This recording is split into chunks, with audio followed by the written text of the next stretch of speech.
সুপ্রিয় দর্শকবৃন্দু, আসসালামু আলাইকুম। শুরুতেই জানিয়ে দেব আজকের সংবাদ শিরোনাম, তারপরে থাকবে এই নিয়ে পুরো বিস্তারিত। সময় মতো নির্বাচন না দেওয়া হলে মাঠেই নামব, জয়নুল আবেদিন ফারুক। অন্যদিকে পরিস্থিতি ঘোলাটে না করে নির্বাচনের তারিখ ঘোষণা করুন প্রধান উপদেষ্টাকে উদ্দেশ্য করে তারেক রহমান। এদিকে আবারও আন্দোলনে নামছে বামপন্থীরা, সামলাতে পারবে কি প্রধান উপদেষ্টা? অন্যদিকে আগামী নির্বাচন সুষ্ঠু হওয়া নিয়ে অনিশ্চয়তায় রয়েছে জামায়াত। এবার পুরো বিস্তারিত।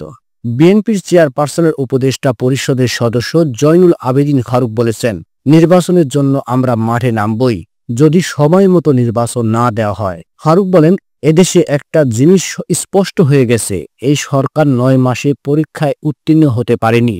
যে অধিকার দাবি আদায়ের জন্য আমরা রাজপথে লড়াই করেছি শেখ হাসিনার বিরুদ্ধে, সবাই ঐক্যবদ্ধভাবে আন্দোলন করে জুলাই গণ অভ্যুত্থান ঘটিয়েছি, সফলতা অর্জন করেছি। সেই সফলতাকে অম্লান করে দিয়েছে সরকার। সরকারের উদ্দেশ্যে তিনি বলেন, আপনার কাছে পাওয়ার কিছু নেই, সংসদ সদস্য ঠিকাদারি লুটের টাকার ভাগ চাই না। আমরা একটা জিনিস চেয়েছি, দ্রুত সময়ে একটি অবাধ, সুষ্ঠু ও গ্রহণযোগ্য নির্বাচন। যারা শেখ হাসিনার আমলে রক্ত দিয়েছে, জেল খেটেছে, বেগম খালেদা জিয়া বিনা অপরাধে জেল খেটেছে, আমাদের সবার দাবি এদেশের মানুষের জন্য সুষ্ঠু ও গ্রহণযোগ্য একটি নির্বাচন। এজন্য দেশের জনগণ আপনাকে সরকার বানিয়েছে।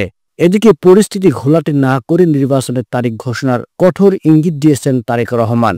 বিএনপির ভারপ্রাপ্ত চেয়ারম্যান তারেক রহমান বলেছেন, পরিস্থিতি অযথা ঘোলাটে না করে জাতীয় নির্বাচনের সুস্পষ্ট ঘোষণা করুন। তিনি বলেন, জনগণের ভোটের জনগণের কাছে দায়বদ্ধ সরকার প্রতিষ্ঠা করা না গেলে পতিত পলাতক স্বৈরাচারকে মোকাবেলা করা সহজ হবে না।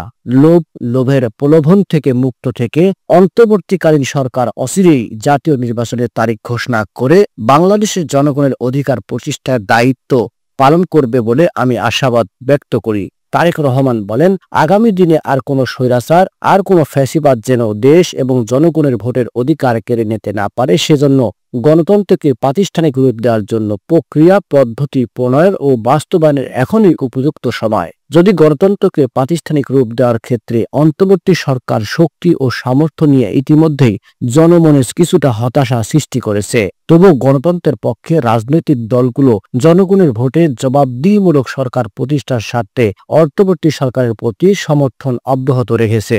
এদিকে আবারও আন্দোলনের নামার হুমকি দিয়েছে বামপন্থীরা। এবার আন্দোলনে নামছে বামপন্থীরা।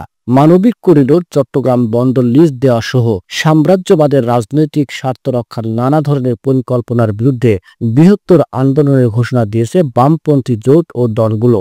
রাজধানী তোপখানা রোডে বামপন্থী গণতান্ত্রিক জোট ও ফ্যাসিবাদ বিরোধী বাম মোর্চার যৌথ সভায় এ সিদ্ধান্ত হয়। এ সময় নেতারা আন্দোলনের সাম্রাজ্যবাদী বিরোধী রাজনৈতিক শক্তি এবং বিভিন্ন শ্রেণী পেশার মানুষের সম্পৃক্ত হওয়ার আহ্বান জানায়। এদিকে আগামী নির্বাচন সুষ্ঠু হওয়া নিয়ে অনিশ্চয়তা দেখা দিয়েছে বলে মন্তব্য করেছেন জামায়াত ইসলাম। আগামী জাতীয় সংসদ নির্বাচন একেবারেই সঠিক ও সুষ্ঠু হবে এরকম পরিস্থিতি দেখার কোনো অবকাশ নেই বলে মন্তব্য করেছেন জামায়াত ইসলামের নায়েবে আমির ডক্টর সৈয়দ আব্দুল্লাহ মোহাম্মদ তাহের। সম্প্রতি বিভিন্ন স্থানে সংঘাত প্রসঙ্গে ডক্টর তাহের বলেন, এরই মধ্যে নানা সমস্যা দেখা দিয়েছে। পাবনায় জামায়াতের নেতা কর্মীদের মারধর করা হয়েছে, এখানে নির্বাচন ঘোষণা করা হয়নি, তার আগেই জায়গা দখল, এলাকা দখল চলছে। তাই নির্বাচন অবাধ ও সুষ্ঠু করতে সরকারের আরো কঠোর হওয়া সহ যা যা করা দরকার তা উচিত। সংস্কার শেষে যত দ্রুত সম্ভব নির্বাচন দিতে হবে। ডক্টর তাহের আরো বলেন, নির্বাচন কমিশনের কিছু ভূমিকা আরো প্রশ্নবিদ্ধ করেছে, সরকার যেন সেদিকে খেয়াল রাখে।